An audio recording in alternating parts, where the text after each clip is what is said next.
How likely is a collision with Earth? Alright, let's get to the real question. Could a rogue planet actually collide with Earth?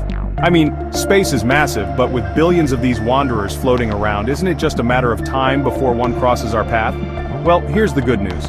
The chances of that happening are ridiculously low. Space isn't just big, it's mind-blowingly, impossibly, absurdly huge. Even within our own solar system, planets are separated by millions, sometimes billions of miles.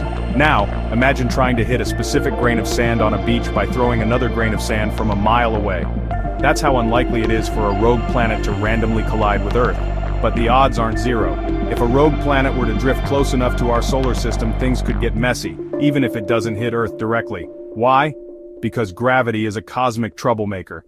A massive rogue planet passing near us could disrupt planetary orbits, pull asteroids out of the asteroid belt, or even mess with Earth's own path around the sun. Now here's a terrifying thought. What if a rogue planet entered our solar system and got stuck? Instead of a direct impact, it could settle into a highly unstable orbit, causing long-term chaos. Imagine Earth suddenly shifting its orbit just slightly. That could mean extreme climate changes, rising sea levels, and devastating natural disasters. So, while an actual impact is insanely unlikely, a near miss could still be catastrophic. And with billions of rogue planets out there, the question isn't just if one will pass by, but when,